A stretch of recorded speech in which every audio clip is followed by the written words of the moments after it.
All right, we're going to get started here. Hello, my name is Jill Morgan. I'm from Emory University Hospital in Atlanta. And today we're here from NETEC to talk about PPE and the Joint Commission, strategies for the new Joint Commission standards. So for you, those of you not familiar with NETEC, we are a partnership for preparedness, setting the gold standard for special pathogen preparedness and response across health systems in the US with the goals of driving best practices, closing knowledge gaps, and developing innovative resources. We hope today's webinar will be one of them. NETEC is made up of 13 regional treatment centers across all 10 of the HHS regions, and we have 5 of them represented today in panelists, plus Trish Tennill from Region 2 and myself. NETEC has 4 areas of focus, from consultation and assessment, which allows hospitals to do a self-assessment and to get feedback from NETEC about their ability to care for safely a special pathogens patient. We have education and training resources online. We have free CEU courses online. We have customizable exercise templates. We also have a research network and thinking about the kind of tools we might need for a special pathogen outbreak. And then we're also working with international partnerships. Obviously, you guys know that an awful lot of these special pathogens events might have worldwide importance and a worldwide impact.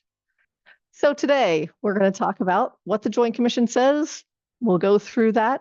And then we're going to have a short presentation from each of our five of the regions. Bethany Little from MedStar Washington Hospital Center in Region 3. Jessica Tarabay from here at Emory University Hospital in Region 4. Ryan Thatcher from Corewell Health in Region 5. Adam Sorenson from Denver Health Hospitals in Region 8. And Brooke Henriksen from Providence Sacred Heart Medical Center in Region 10. And after they make a short sort of presentation of what these PPE ensembles look like, I'm really happy to say that today we're going to look at what's being used and then spend the most of the time we can today on the why and the how.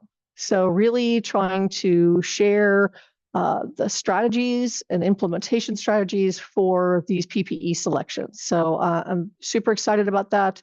Then we'll talk about some implementation challenges, choosing who you end up training and how, and we'll get to as many questions as we can with the help of Trish Tennill. So thank you very much, and we're going to get started here. So again, please put your questions in the Q&A function, but we're going to start with just a brief overview of what the new Joint Commission standards say.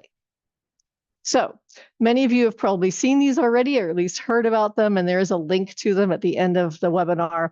But basically what this Joint Commission new standard requires within the IPC standard is that hospitals think about preparing for high consequence infectious diseases or special pathogens.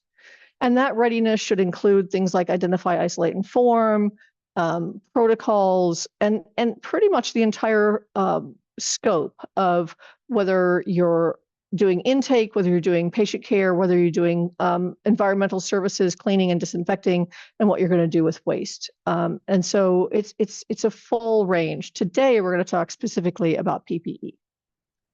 So identify, isolate, inform, right? Certainly a mantra that we've been talking about for quite a while now. But identify means at your screening at points of entry for high consequence infectious diseases or special pathogens. Being able to isolate, knowing who to call, and then required personal protective equipment, donning and doffing techniques as well. So there's a competency issue here that I think presents a bit of a conundrum for a lot of folks. Infection control procedures, such as what you would clean a room with and who would do it, and then what you're going to do with the waste, whether that's used PPE or any of the other materials that enter that potentially infectious space. So what are special pathogens, right? I mean, we use the phrase, and yet what are we really talking about with this? So generally speaking, we're talking about new, rare, or re-emerging infectious agents that have person-to-person transmission, that are either have very few countermeasures or none at all. And that might be things like an effective vaccine or prophylaxis or effective treatment, and that typically have high mortality. Special pathogens require special attention, including this idea of identify, isolate, and form. They're going to have a public health interest. And examples of those pathogens include Middle Eastern Respiratory Syndrome, or MERS, some of the novel influenzas, and what people really think about most is probably the viral hemorrhagic fevers, the things that we heard about a decade ago with Ebola, and then things like Marburg, Lassa fever, and then Nipah, which is a little different than our other viral hemorrhagic fevers, but generally is considered a special pathogen as well. All right. Now, one of the Joint Commission requirements is that we talk about these and be able to assess them at points of entry. Well, all right, what does that mean? Well, that could mean anywhere that patients seeking care would come through your facility. So your emergency department, if you have urgent cares that are under your purview, your ambulatory clinics. And so we need to think about what our strategy will be for all of those points of entry. Additionally, they require education, training, and competency. So it's required that the hospital develop and implement education and training that involves things like identify, isolate, and form. What kind of pathogens, what kind of symptoms are you going to screen for? Who's going to do that and how? And then what would be the next step? Who would put on PPE? What PPE would they put on? Do you have evidence that these people have been trained and understand their job role and how to put on and use and safely remove PPE effectively? And then things like decontaminating the area, doing a disinfection when it's done. So we're going to go through sort of a PPE fashion show from our regional treatment centers. So we're going to start with Bethany Little from Region 3, and then we'll go through each of the 5 regions we have today, and then we'll come back together for a bunch of questions. Take it away, Bethany. Hello, my name is Bethany Little. I'm the Nursing Operations Director and Training Education Coordinator here at Region 3 MedStar Washington Hospital Center. Our first PPE ensemble, this is a level 1 PPE for us. This is only used by our biocontainment team.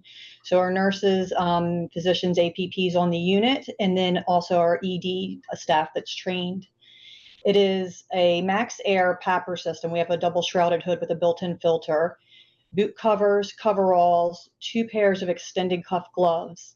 And then we top that with shoe covers, an impervious isolation gown, and exam glove. Those last 3 items would come off in the hot zone, and the rest would get doffed in the answer zone. This is our level 2. This is also just used for our biocontainment unit. However, this is used for the staff that is either running items throughout the unit, so lab specimens or waste, which has been appropriately packaged. And it's also worn by our doffing reader who steps into the anter room, into the green zone to read to the doffer. This consists of a face shield and 95 isolation gowns, double gloves, and then boot covers. Next slide, please. And then I just wanted to also share with you, so this is our hospital-wide precautions. We call it complete precautions. We could use this for seasonal flus and other things that wouldn't warrant a biocontainment unit admission to our hospital. And it's an N95 eye protection, isolation gown, and gloves. All right, and next I'm going to invite Jessica Tarabay up. Good afternoon, everybody. I am Jessica Tarabay. I am at Emory University Hospital, and what I'm going to show you here is our assessment level PPE. So we would really use this really in those entry points, really obtaining a history, getting an adequate history. So what assessment level PPE entails is a face shield, an N95 respirator, a fluid resistant gown, and then extended cuff gloves. When we go to the next slide, this is going to be our treatment level PPE and really where we would use this in our biocontainment unit. So we'll have a coverall, a PAPR with shroud, inner shoe liner, really to help just getting out for it really helps with doffing, the doffing process. 2 pair extended cuff gloves, shoe covers, and then fluid resistant full coverage gown. Thank you. Thanks, Jessica. All right, Ryan. Hello, everyone. My name is Ryan Thatcher. I'm the clinical nurse educator at Corewell Health.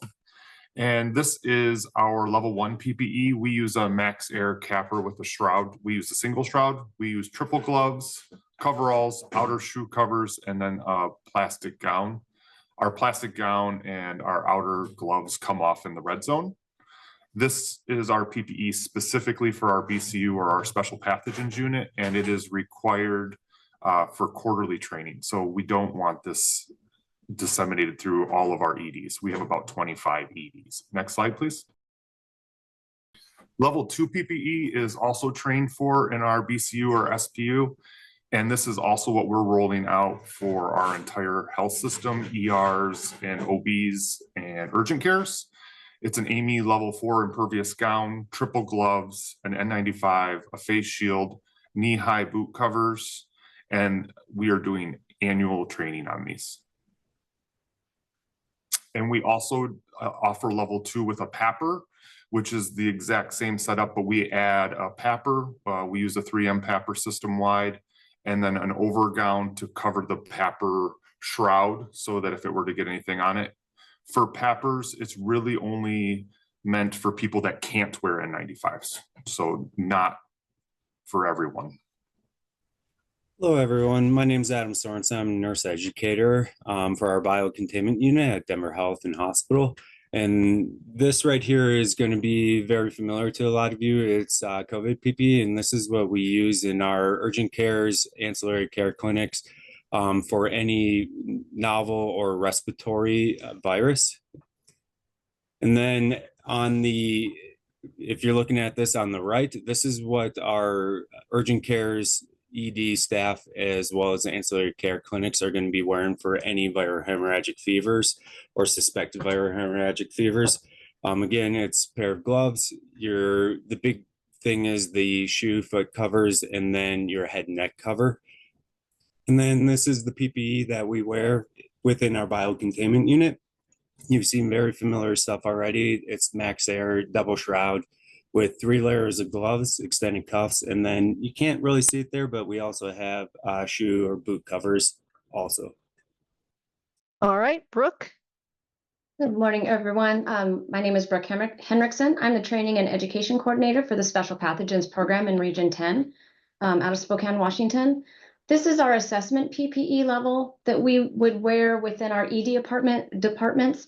We also refer to it as PPE in a bag. And what we've done is we tried to create kits to make it easier for our ED staff to find the PPE. Our kits contain a level 4 gown, a boot cover, a hood, and then the face shield. The masks and the pairs of gloves that you see listed in this PPE ensemble are separate, but in the same cart or maybe bin, so that people can get easy access to the sizes that they need. I think the one thing that I think we've all noted here is some of us have different PPE ensembles. We all have the minimum standards of the CDC recommendations, but some of us go above that. And that's what you see here as far as a little bit more full skin coverage for this particular ensemble. This is what we refer to as our treatment level PPE, or what we call level 1 or high level in our biocontainment unit. It's very similar to what you've seen with some of our other regionals. It consists of a coverall. We also have a Max Air PAPR. It is a single shroud hood with a filter inside. We have bouffants underneath that just for hair containment. So if you have somebody with super short hair, you don't need to wear the bouffant. We have inner boot covers inside the coverall. We have outer boot covers. We do wear 3 pairs of gloves. The outer pair of gloves, that third pair, which are what most people use in their for their exam gloves, the apron and the outer boot covers are the 3 pairs or the 3 PPE pieces that we would be able to change inside our room if we needed to. Okay, so that was a very fast PPE fashion show. And so now I'm going to invite all of our participants, all of our panelists rather, sorry, to come off mute and off and on camera so that we can talk a little bit more about the strategies and implementation. And we're going to get to a bunch of the questions, and I really appreciate the questions that are coming into the chat. And also I want to say we appreciated the questions that people sent in during their registration as well. So we're going to start with a few of these that I think have sort of bigger appeal and really talking about these strategies. And then we'll get to some of the other specific questions today, as many as we can. So keep putting them in there, listen for the answers that we'll try to sort of glom some of these questions together. I want to start by really thinking about our team PPE for different roles and the strategy you've kind of developed in your facility. So for instance, let's say, are you able to train everybody in your ED? Like, what's the scope of your training? Are you doing a targeted team of super users, or maybe staff educators, or what is the strategy for trying to get what's required by the Joint Commission in a way that you're able to actually make happen at your facility? So I think we have a little bit of diversity of opinion on this, which is great, because I think people need to understand that this is your facility deciding what's reasonable for your facility. And what Joint Commission is going to do is say, okay, you've done a risk assessment, you've assessed this, you've assessed your capabilities, and you're doing what you've set out to do. There's nothing worse than disobeying your own policies and procedures as far as Joint Commission is concerned. So, all right. So I'm going to give, actually, I think Brooke and Ryan, if you want to give that a quick thought, dive into that one, and then we'll queue up a few more questions here. Brooke, why don't you go first? Okay. I think the one thing that the Joint Commission has helped us out with is they're allowing each facility to create their own definition of competency. So they don't say, this is what you have to do spelled out. That can be great as far as then you get to define your level of competency and how you're able to meet that for the Joint Commission. But there's people that are saying, but we really don't even know where to start. So we've done multiple levels of rolling out. We've created a video that is a donning and doffing video. It's a short, we try to keep our videos short so that people can get through them, get the information that they need. I know EDs are super busy throughout the country, so they don't need to spend a lot of time watching the same video. So we do review, identify, isolate, and inform, along with demonstrating our PPE in a bag donning and doffing process. I've also been able to go to ED skills fairs where we just don and doff as many ED staff members as we can. And those that can't don and doff are at least able to see it live and ask questions. So multimodalities, trying to reach people in as many different ways. We also do employ super users within our EDs. We do have a few ED team members that are naturally super users, but then we have people that maybe aren't quite ready to be a part of the biocontainment team formally, but they want to be a little bit more part of this work. So we train them to be super users as well. And then our system is a little bit different. So we opted for the online module training, maybe not the easiest, most effective, but we also opted for similar to COVID PPE. So everyone is very, very well versed in donning and doffing our level of PPE. We broke ours up into 2 modules. So an identify, isolate, and inform module, which is about 15 minutes long and is sent out to both clinical and non-clinical frontline staff at entry. So that would include security, registration, plus clinical staff, including physicians, APPs, nurses, techs, registrars, everyone got that.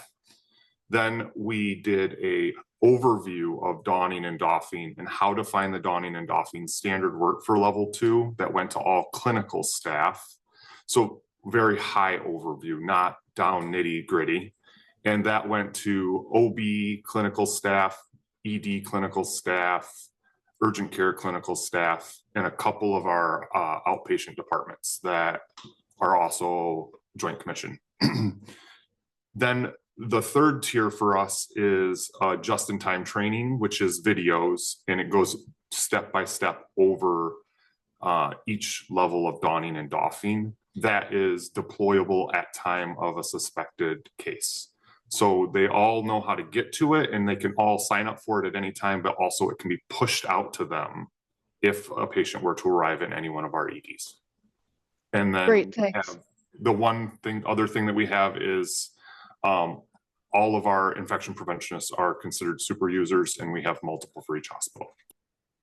That's great. Yeah, I think it's sort of an interesting way to target education that makes it doable. And obviously that's the key for everybody here. We've gotten a bunch of questions about sort of the different roles and what people would be doing. And PPE, for instance, for laboratorians or people handling waste or trained observers. Can maybe Adam and Bethany, can you talk about what your PPE looks like for other people? Is it the same as one of the ensembles you showed, or is it something different?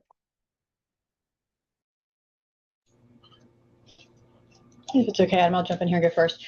Okay, so for our lab, the lab techs who are actually in the laboratory running the labs are wearing the same full PPE that we do in the patient rooms.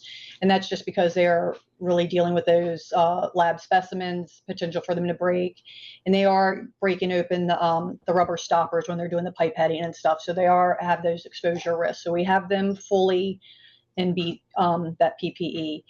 Now, as I said, our runners are running things throughout the unit because our autoclaves are on the unit. They're wearing that level 2 because they are dealing with packaged equipment. Our protectors are actually outside of the room in the hallway in the green zone, so they do not need to be in anything.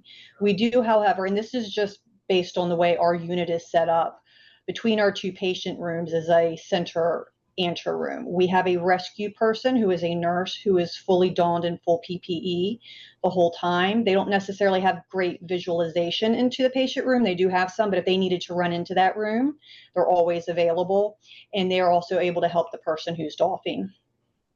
Thanks, Bethany. And I know that those answers were sort of specific to your biocontainment unit. If you were advising like a different level hospital with PPE for like lab, I would guess that lean on Jessica Tarabay and some of our other folks that do like think about infection prevention full time, but really thinking about a lab risk assessment. I mean, clearly you guys have done a risk assessment there at your facility for what your specific tasks your laboratorians would be doing.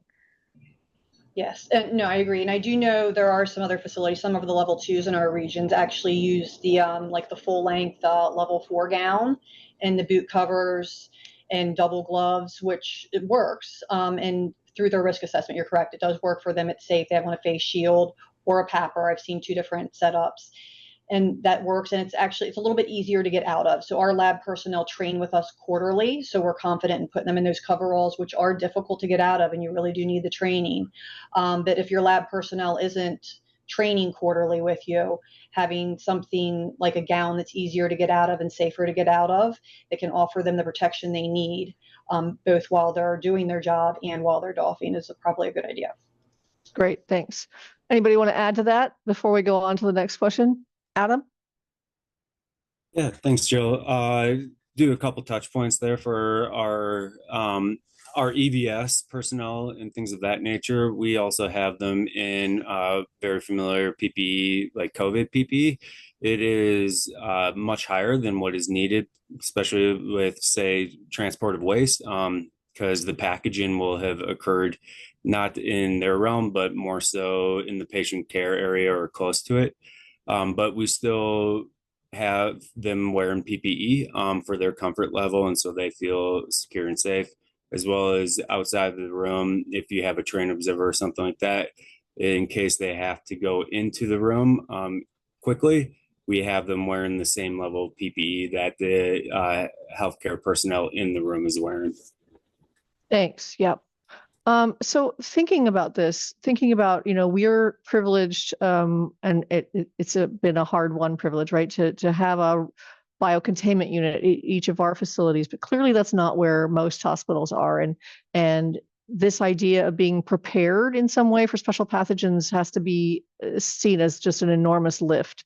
And so I wonder if we could think about just spending a few minutes talking about, as you mentioned, things that are easier to get in and out of, things that are easier to train to, and how we address these needs at smaller facilities, rural facilities, places without the benefits that we have. So I know some of y'all have done quite a bit of outreach education in your region. So I'm going to let Ryan kick this off, because I know that he has had quite a background in sort of critical access medicine. But I want the rest of the team to sort of chime in here about maybe what you think are good strategies for places that are perhaps less well-resourced than a biocontainment unit. I think my number one thing to talk about is start with what you have. Don't go out and buy a bunch of things. First of all, you probably can't afford them anyways. And second of all, they're going to expire or whatever before you ever use them. So train to what you have and make what you have work as best as possible. So what we did for our critical access hospitals was we specifically took and okay, so we know that we have these gowns, we have these gloves, and we have face masks and N95s. Can we put in boot covers? Yep, we probably won't use them for anything else, but we added boot covers to their stocking carts, right? So that's the one thing we had to add. We changed gowns and added a longer cuff glove too, but both of those were already stored in most of our critical access hospitals somewhere. We had one challenging critical access hospital that doesn't have an OR, so they had to have a few extra supplies that they don't normally stock. And then train and use what you have available to you. I think that's the number one thing to push for everyone, but especially critical access hospitals. Yeah, I think those are great points. Brooke, go ahead. Yeah, I just wanted to kind of follow up with what Ryan said, and I think not having an OR in your facility is not a game changer by any stretch, but if you are an ER or you are an immediate care, hopefully you have access to some level of a sterile gown. Those gowns tend to be level 4. You may not have extended cuff gloves, but you probably have access to sterile gloves. Those also tend to be extended cuffs. So I think being so important to use what you have and use what your team is most familiar with, because the most critical part of this process is doffing. And if your team is doffing PPE that they've not been in before, that is much more dangerous than just doffing PPE that may or may not be contaminated. Great point. I see Jessica nodding, so I'm going to go to Jessica and then back to Ryan. I think familiarity with any of the PPE that you're using is going to be key. And I think, obviously there's a stress point that comes into play whenever you're in that moment of identifying and isolating and knowing, like, who do I inform whenever you are maybe in a smaller resource hospital. And I think this is why you're here today. Be able to talk through that and really just talk through, yes, there's a requirement, a Joint Commission requirement, but it's also just the right thing to do, and just identifying those special pathogens and identifying any sort of infectious disease. And so I'm a big fan of risk assessments, and that's something your team can easily train to. And just being familiar, knowing where to go, where that PPE is actually stored is just going to be your number one your number one key factor here. And so that's really all I would add. We'll just go from there. Thanks. Ryan? I wanted to go kind of back to what Brooke said, and don't everybody run out and buy a Tyvek suit, right? Like, they're very expensive. They're hard to get on, and they're even harder to get off. And in reality, I train our SPU team quarterly on how to don and doff, and it's almost not enough. So unless you're willing to go to the quarterly donning and doffing phase, I would opt not for suits. Now, maybe you have a team that does special pathogens and hazmat, and they can wear the same stuff. I don't love that idea, but maybe you're doing something like that and they're going to do a lot of training, then maybe. But for the average hospital, I would opt for what you have available to you. Yeah, I think that's a great point. And I think that many people saw us in our spacesuits, right, during a decade ago during Ebola, and thought, oh, that's what you have to have. But let me tell you that first of all, there's a very small number of pathogens that you need this total skin coverage for. And we're talking about, among the special pathogens, we're talking about a limited number, and then we're talking about during a phase when a patient is wet, right? And that's because those pathogens take such a small dose to make someone sick, and that they can enter you through these microscopic breaks in your skin that we don't feel like exposed skin is a reasonable thing. Well, okay, so that means I need a head cover, and that means I need something else. But you also have to think about, when we talk about a risk assessment, it's not just what your staff are exposed to, it's what risk PPE by itself can put people in. If you have staff members who fall, if you have staff members who end up contaminating themselves trying to get out of PPE, you've not done anybody any favors. If people get too hot in their PPE, you haven't done them any favors. So really making sure that the PPE you choose is practical, that it's usable, and that it is going to protect them from what they're likely to encounter. So that's my own personal little rant here. But let's talk a little bit more about sort of the amount of time it takes for this training and how you're able to do that. What do you think it takes? Ryan just mentioned quarterly training is almost not enough if you want to put people in these complex ensembles. But what is the strategy for getting training out to everybody? I think, Ryan, you sort of addressed this early with your critical access hospitals. But what are the rest of y'all doing for or recommending for training to this PPE level?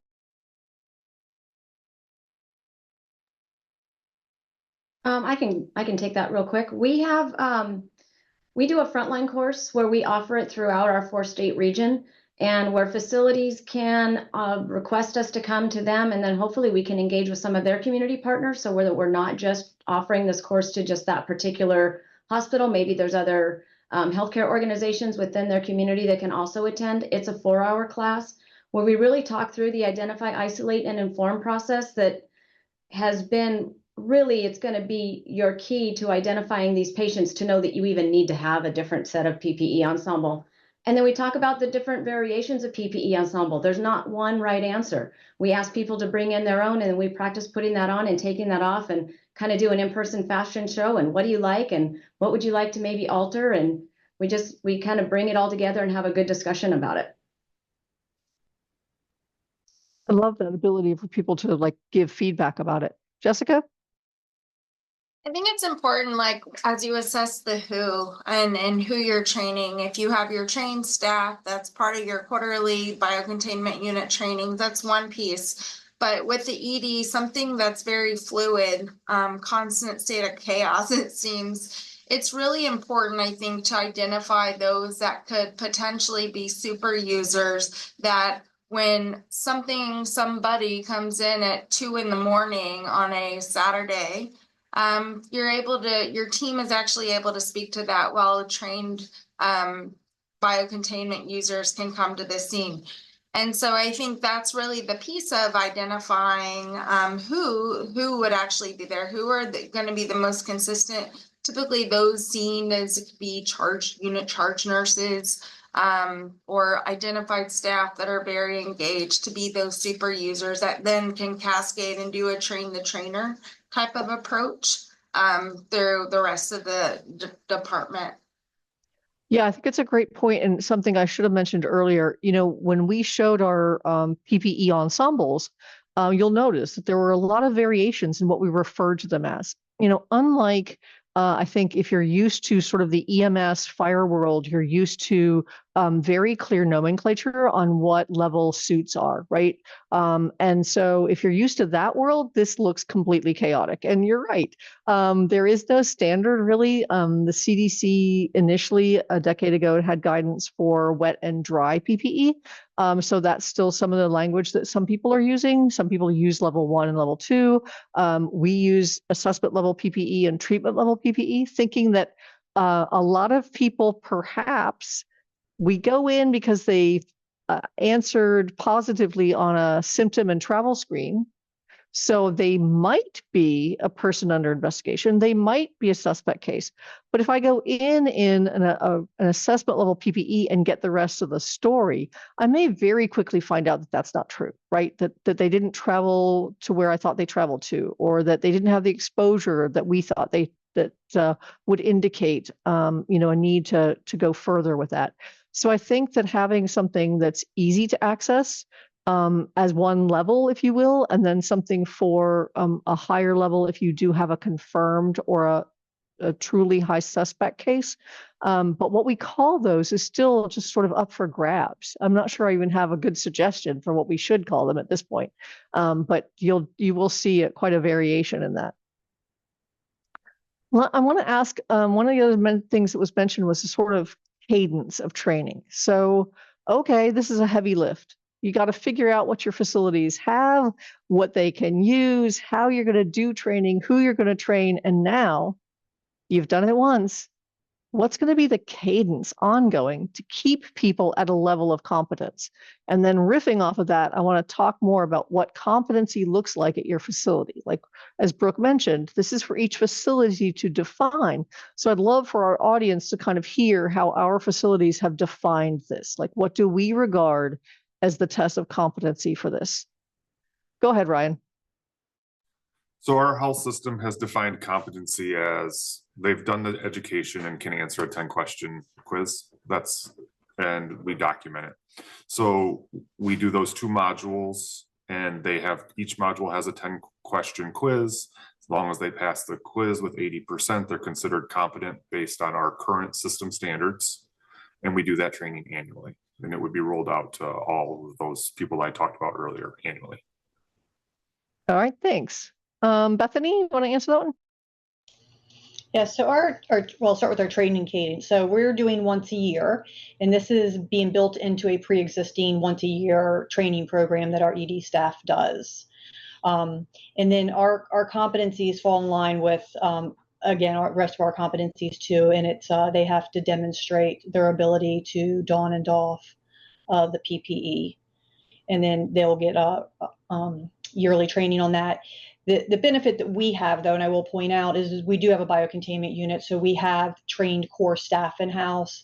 And part of our program would also be to have one of them come down if there was something in the ED to help guide and be that protector role, which is a little bit different too. So that does guide what we're doing here in-house.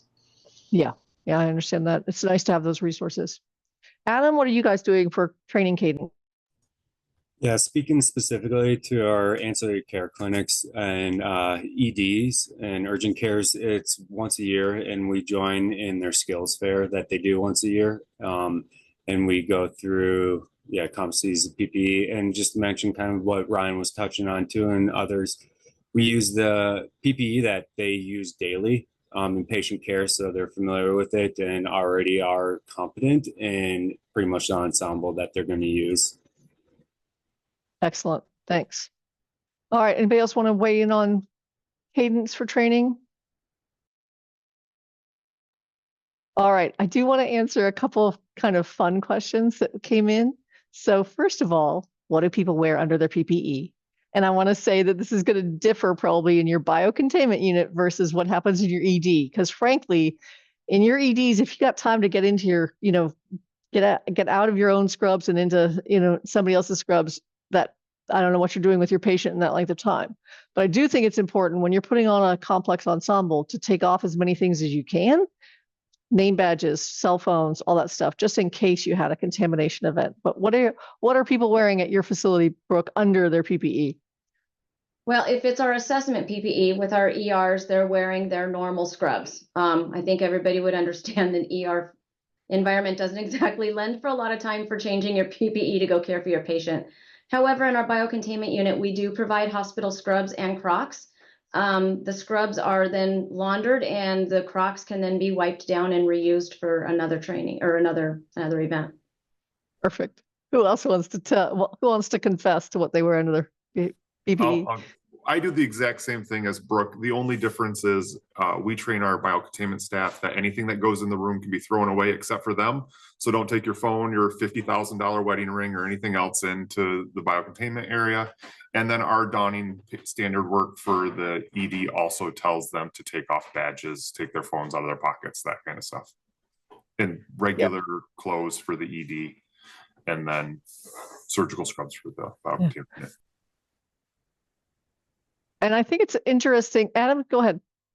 I'd like to touch on, I think Ryan brought up a good point too, is maybe it's not so much, especially ED, what they're wearing underneath, but it's after. And building that out in your protocol of giving them a pair of scrubs, because you're going to want them to change right after. Yeah, great point. And I think another strategy is you're thinking about putting together, whether it's PPE in a bag or PPE on a cart that's available to your ED staff, is where do you want them to put this stuff? Like, I don't want to just take my name badge off and my watch off and everything else and leave them sitting on a cart outside the room. Could you put a tiny little, like a safekeeping box there with your PPE cart? Are you going to hand them to your charge nurse and put them in a belongings bag or something? Thinking about a strategy that's going to make your staff comfortable. One of the other really important little tiny tools to have for your staff is things like headbands or ponytail things, so that you don't have people tempted to reach up under their face shield or to adjust something. We have these little things for our eyeglasses everywhere so that people can put them on and they don't have to reach up and poke those eyeglasses under their PPE. All right. One of the other questions that I just want to address is several people here, regions represented, use triple gloves, and people want to know what's the purpose of that that third layer. And I know that, Brooke, you sort of mentioned it when you went over your PPE, but I want to talk, maybe you and Jessica can talk about, while we don't do triple, the idea of that outer layer of gloves and sort of what you do with that. Yeah, so our third pair of gloves are the gloves that we all wear in our regular daily life doing patient care. They're those exam gloves. They're the ones that we would expect that they are changed very frequently in the care of the patient. They are also the gloves that come off before you leave the room. So I mentioned that there's 3 pieces in our ensemble that comes off before you leave the room, or that could be changed out in the room. The apron is one. Those boot covers, if those outer boot covers, if they became contaminated, could be another. But that third pair of gloves is our second pair are taped on to our coveralls, so that would make changing those gloves not convenient and definitely potentially dangerous. So that third pair is just that really quick change. We try to tell our caregivers that the pair that's taped on, consider that your skin. So how would you protect yourself if that were your skin? Yeah, that's great. Okay, a couple more questions that have been coming in about things like expiration dates. And I think some of you guys mentioned this when you were talking about your supplies.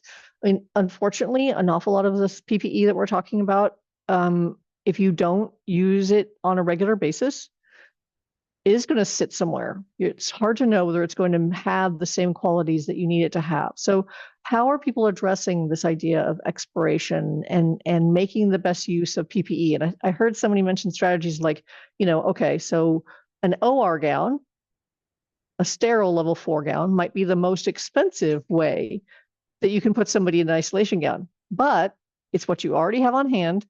And odds are you guys are going to use them up before they expire, versus a coverall, which has the same level 4 testing perhaps, but probably has a shelf life of 5 years or 10 years or something like that. So let's talk a little bit about that strategy in these last few minutes.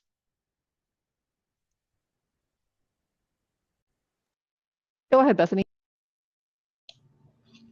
Yeah, so our BCU PPE, the very specific stuff, the gauntlet gloves that we use, those extended gloves and the coveralls, we have to keep track of those expiration dates and storage space for them, and then we rotate them into our training as they expire. However, you make the great point. If you're just using stuff that's in-house, then it's being rotated through.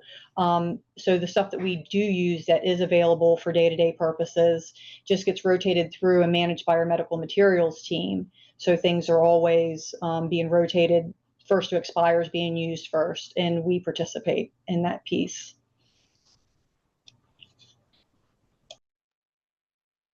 Thanks. Anybody else want to think about expiry? I would echo really everything that Bethany said. And honestly, like in the midst of a pandemic, or if you're dealing with contingency of supply chain disruption, that's a different story. I think it's always important, regardless if something's expired or not, really just ensuring the integrity of the actual PPE supply at hand. Things change.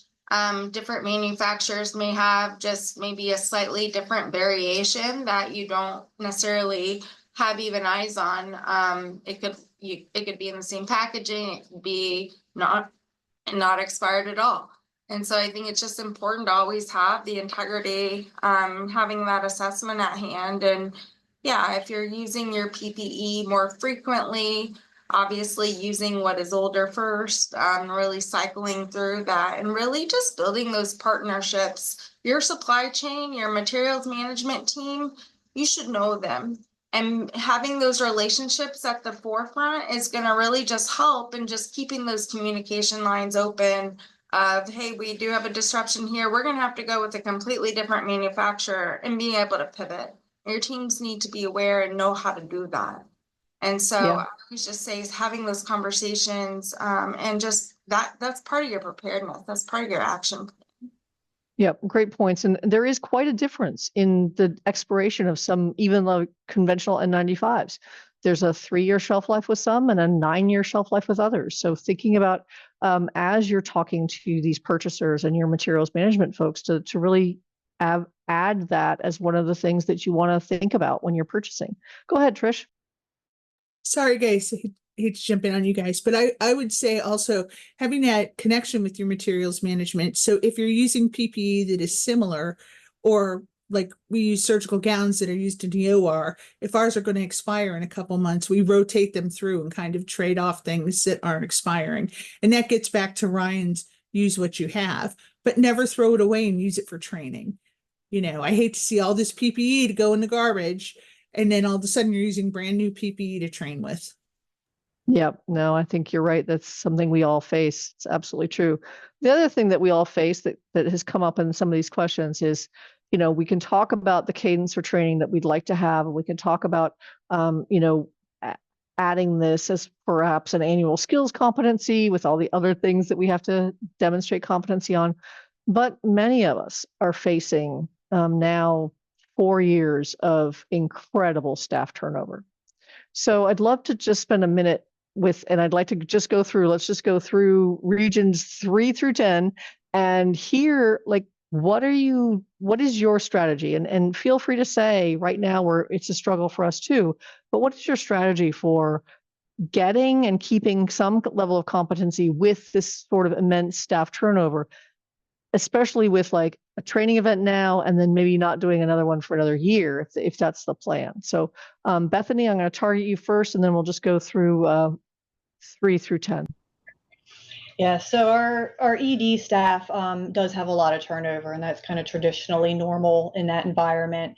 It is a big ED staff. Nursing alone, there's about 170 of them. There's a handful that have been around for a while. They will be our super users and our best resources. But the rest of them are going to be getting in training. I will say when we do the training, there's an initial training, and then your subsequent years, it's a little bit of a shorter training. So they're getting the same stuff, but everything else is being pushed through a little bit quicker. But yeah, it's just we're having to get them in yearly, and it's an ongoing, it's the normal cycle of life there. Yes. Yeah, and I'm wondering about other things that we have to do annually, like fit testing, and do you just put it all together with that? Jessica? Yeah, you know, I think it's obviously, especially for your ED teams and just newer team members and staff, making it easy to access. I think it's always easy to rely maybe on an infection prevention team or your biocontainment team, but you really have to hardwire that within your staff and thinking about those odd hours and really thinking about sustainability in which not one person is wearing 10 different hats throughout their facility. And so I think it's really important that if you have training videos, it's something that we have incorporated, whether it's like part of your annual skills fair, like your annual, we call them health learning trainings, that it's modules online in which you can go through and really just visualize that. And then you're really hitting all of those different types of learners, whether they're visual or not. And so just keeping that at the forefront and then just being consistent with that. Thanks. Ryan? So again, we chose things that they use every day, so it makes it super helpful in this situation. But also those training modules would go out to all new staff and then deployed annually at competency time. So I think that generally hits it. Is that the best thing we could do? No, I would love to have everybody in monthly or quarterly training, but is that realistic with 65,000 employees? I'm told no. And we'd have to clone you. All right, Adam. Yeah, our new employee orientation does a brief on PPE and goes through that. And then also, again, with what Ryan's saying is, since we have heard feedback and used the PPE that staff members use daily, the training lift is not as heavy. Great, thanks. All right, and Brooke, I'm gonna let you wrap this up, and then Benjamin will go, after Brooke, we'll go back to the other slides so we can show people the resources we have for them. Sure. We also do a touch base or a touch point with our new ED staff. We do a very quick in person. We also, all of our new ED staff has the module assigned to them online. It is then assigned yearly. And I think I've already mentioned we attend our skills fairs at our 2 facilities throughout Providence, though we wouldn't necessarily be able to do that, but they would at least have an online module. So I think it's just super important to have multiple modalities to be able to reach as many people as possible where they are. Yeah, great points. Availability is so important. All right, we're going to go back to our slides here. And let's see, Trish, are you going to take us out of here? I am going to take us out of here. So a couple things I want to say is I'd like to thank this panel. They were great. And I know you guys have many questions. So you can request a TSS by going to info@netec.org. And if you're looking at your PPE and you don't know what to do with it or what order to take it off, send it in to us. We'll be able to connect you with somebody that's going to help you organize your donning and doffing checklist.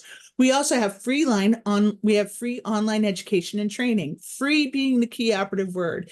Take our IPC course, go back to the basics, know how to take off that PPE correctly and what's going to happen.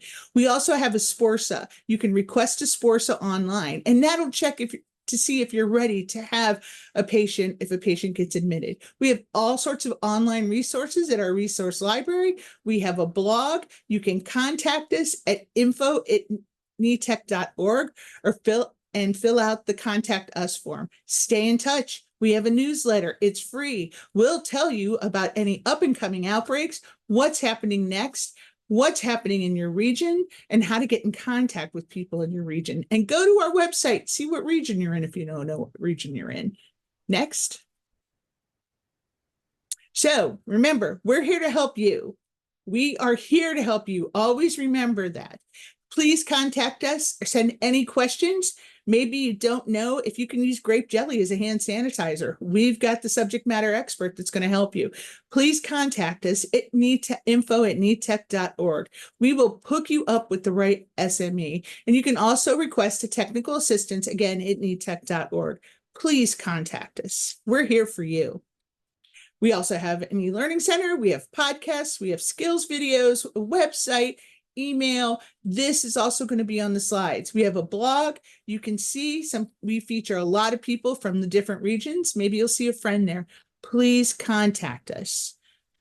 And that's the end. First of all, I'd like to thank you guys all for coming. This has been really great and hope to see you soon. Jill?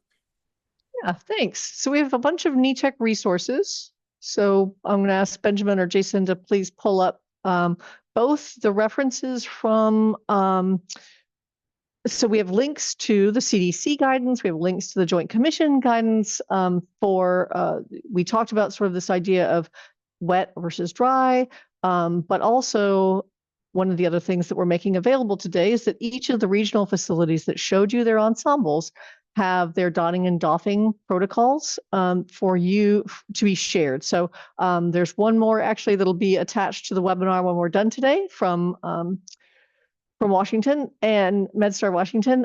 So I wanted to make sure that people have these available. So if you saw an ensemble that looks like something you might be using, we want you to be able to see these protocols in action. I also want to give a disclaimer on this. First of all, your PPE ensemble needs to be chosen thinking about what your physical infrastructure looks like. So do you have an AIIR? Do you have space that people can get away from a patient? be really aware that a protocol is based on a specific situation in a specific place, and you might have to modify these in order to fit them to your specific environments.